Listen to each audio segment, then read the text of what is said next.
Give me a bit then. So we are going to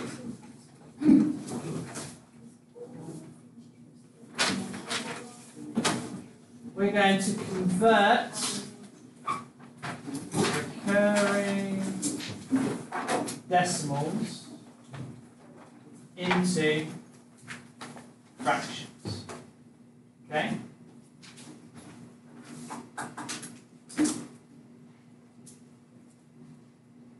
And we're going to do this because actually you hopefully will be okay now if I said to you 0.2, well that's a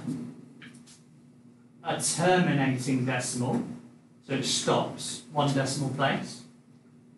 And as a fraction, Daniel, that would be? 2 over 10. It does simplify, but I'm not worried about that at the moment. I'm just like, can you make, go on then? 1 over 5. But all I'm worried about is can we get it to the fraction in the first place? Then we'll worry about can we simplify. And you'll know how to do that. So just the first step, so they're all really easy, aren't they? So 0.35 would be 35 over 100. 1.28 would be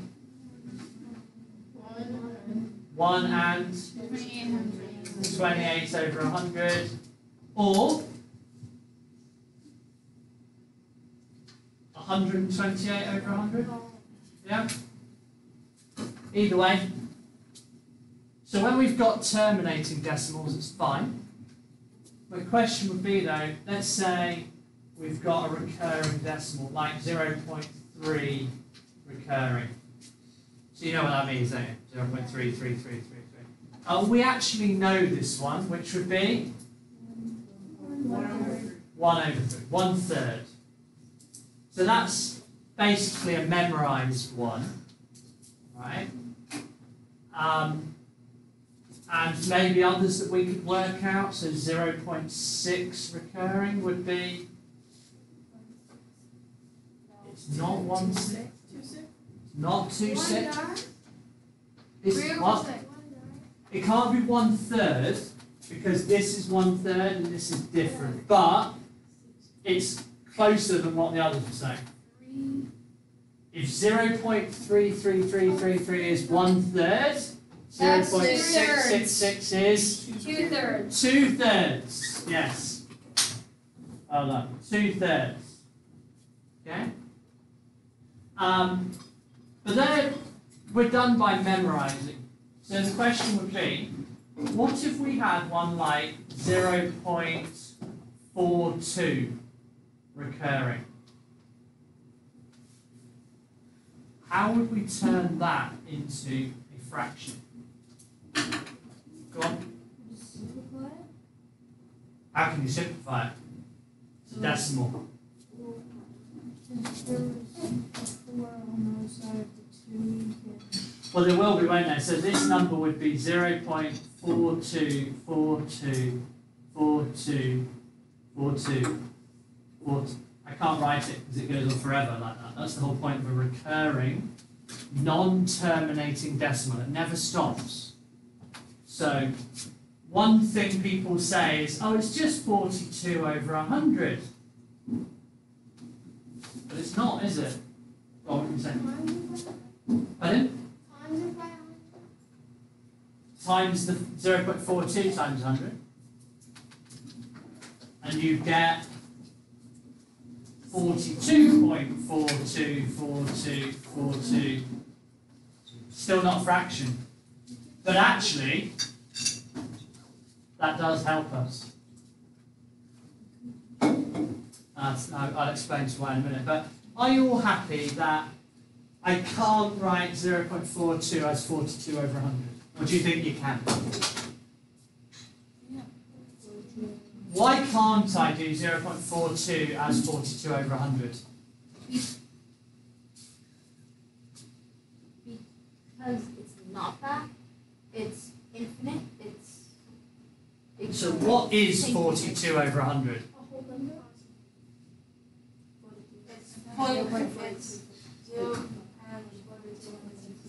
0.42 is 42 over 100, yeah? That one is that.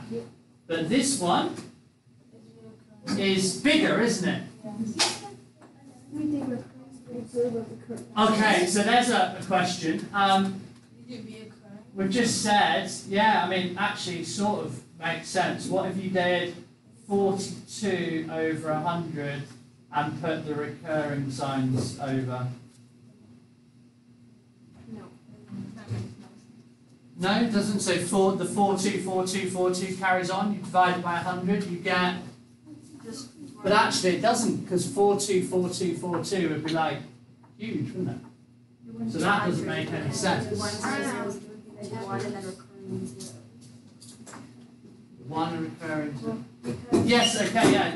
You have to have 100 with recurring zero. That just doesn't make sense. Yeah, it have to go on forever. So no, that just doesn't work. We don't round. I can tell you, but I'm interested to know what you would come up with. Maybe someone would come. Divide? But divide what? Because the fraction is the division. So if I do 42 divided by 100, I got 0.42. And you're right, I've got to do a division to get this, but what do I divide by what? And that's my fraction.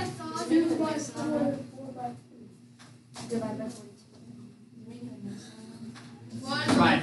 So the problem is, well, what do you do if you do a number divided by itself? What do you get? 1. So we know that can't be right. So what I'm going to do, you know there's a problem, which is the first step. We can't do it like that because it goes on forever. So we've got to deal with that. Now we've got quite a clever way of doing it. And actually, it's looking at what Maisha said here, probably completely accidentally, but we're going to use it. Okay? So I'm going to start fresh. And what we're going to look at is how do we turn the recurring number into a fraction, just like we do all the other ones. Okay? So, I am going to call my number f. So, 0.424242. I'm writing it like that for a reason so you can see. I'm going to call it f. Are you okay with that? I'm just giving it a letter. Alright? It helps me communicate what I'm going to do. Alright? Happy? Alright, now I'm going to do what Maisha said. I'm going to times that number by 100. If I times that number by 100, what do I get? 42.42. And actually, in this case, it is very important that I do it times 100 and not times something else. And maybe you'll see why in a minute. Okay? Now, if this number is f, what would I call this one? B. C. What did you do to f? F times 100. Okay, that's right, isn't it? It's 100 f. Yeah? Got 100 of them. So 1f is 0.424242. 100f is 42.4242. Yeah? You okay with that? That's really important. Now it's really important that I've chosen in this case only, that it's 100f. It's not always 100f. I'll give you a different example afterwards. What I'm going to do now, I'm going to rewrite it. I'm going to say, I've got 100f, and I am going to subtract 1f. Okay? And what do I get if I do 100 f's, subtract 1f? I am left with 99 f's. Okay? That makes sense, right? So now I'm going to do it with the actual numbers. So 100f is 42.424242, and 1f was 0.424242. Okay? Going on forever. What do you get if you subtract those.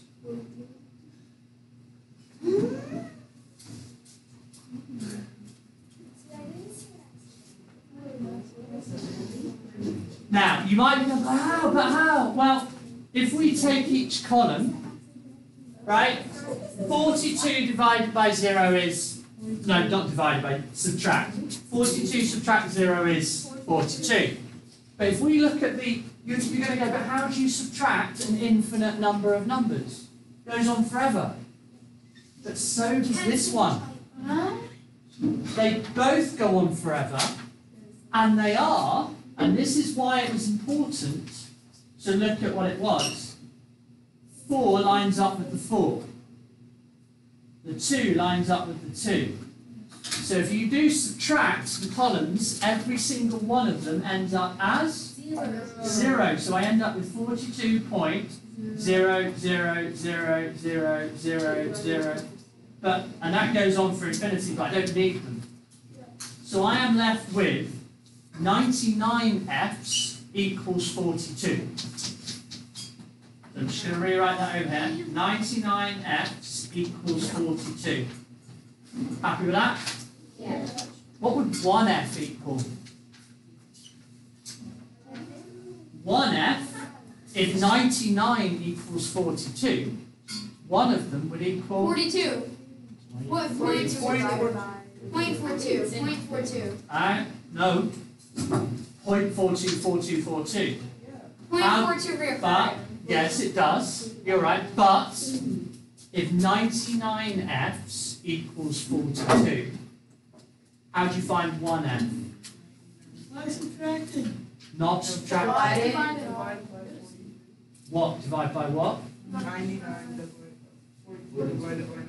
So if 99 F's equals 42, if I divide it by 99, share it out, if I do the 42 divided by 99, I get the decimal, yeah? That's, it's a what? It's a fraction. The fraction is not 42 over 100, it's 42 over 99. And you can check that. Use your calculator. Do 42 divided by 99. What do you get?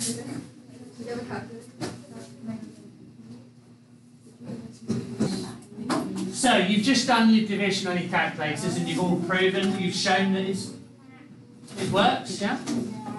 Right, well let's have a look at another one then. Let's look at one that is 0.33333. You know what it's going to be, don't you?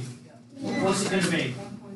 1/3. Well, let's show that we get the same answer. So what's the process? Over to you. What do I call it? Right, I call it F. The reason why I'm calling it F, you can call it whatever you like. What do you think I've called it F for? Fraction. F for fraction. That's all. Well, I could, but you spotted something. Why did I times by 100? Because to get the extra 0.42. So what do I need to multiply this one by 100? Times 10. Times 10. Why only times 10? Because all the numbers are the same. Because all the numbers are the same, and I only need to multiply by 10, because that gives me 3.33, and all the decimals still line up. Yeah? So I would then do 10 F's minus 1 F, which would give me 9 F's, and then 3.3333 minus 0.3333 ends up being 3. So if 9 F's equals 3, 1 F equals 10. I mean, 1 over 10.3. 3.3. What do I do from this station? 3 divided by 9, which is the same thing as 1/3. Yeah. Yeah. Is that the time and place to ask? I thought you just finished that. I've got one more. I'm going to ask you to do it. Oh, no. You want to write that down, okay? But I'm going to ask you to have a go yourself at doing if f as a decimal is 0.172172172 and so on. Do that one. Once it's done. Okay, let's have a quick look then at these ones. So maybe you've spotted straight away Yeah. that what I would do is multiply this one by 1,000 because it's 1, 2, 3 decimal places that I've got to move up. Because if I don't, for instance, if I multiply it by 10f, I only get 1.72727 and so on, and then they don't line up. So then I wouldn't get rid of the infinite decimal places. So what we have to do, the thing that I multiplied by has to be 1,000f. the number of decimal places that I have to line up again. So in this case, it has to be 1,000f.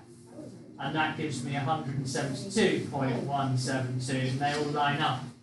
And then I do my subtraction, and I end up with 999f equals 172, which gives me 172 over 999.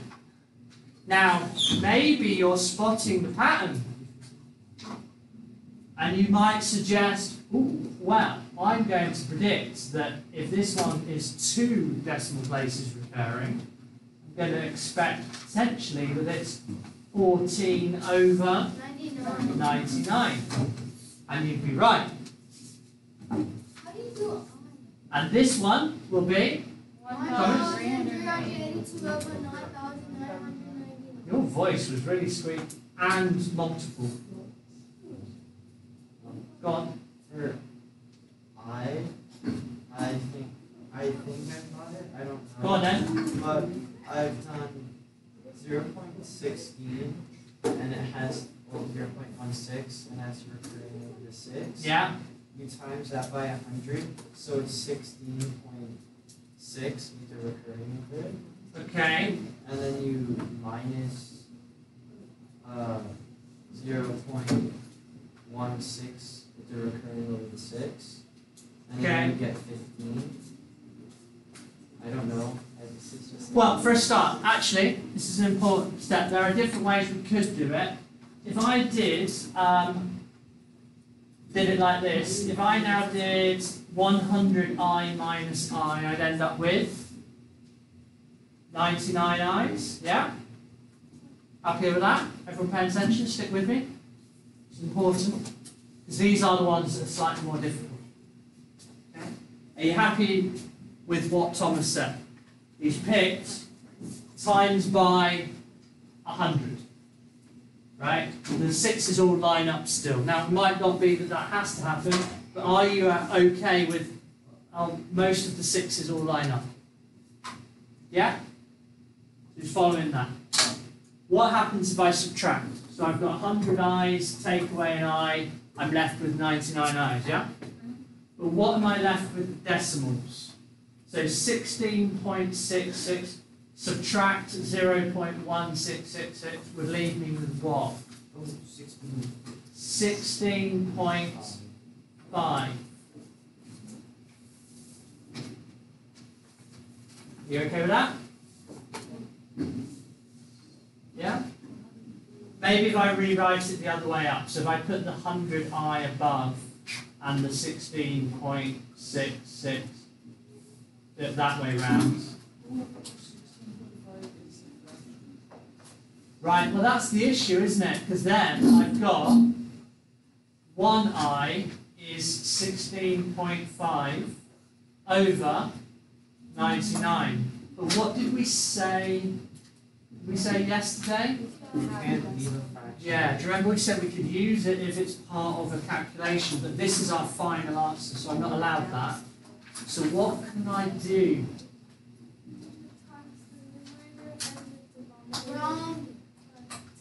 Well done.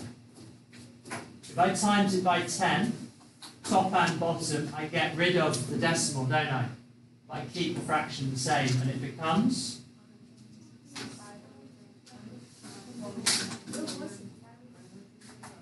and that is a perfectly acceptable fraction. And that may be able to be simplified. So Thomas, you started us off, and Izzy finished us off. Okay?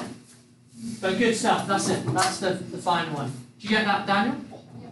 So you spotted the pattern, that the method, you had to use the method to get there. So when we have one where the number, there is one number or two numbers where it doesn't recur, and then the rest of it starts recurring, we know it's not going to be a 999, it's going to have a 0 in there as well, so 919. That makes sense? Okay. But the easy ones are when it all recurs. Yeah? So just to check, just to finish off, if I were to ask you all to tell me quickly 0.582 recurring as a fraction would be 582 over 999. Good. Okay? Awesome. Okay, that can go in the test.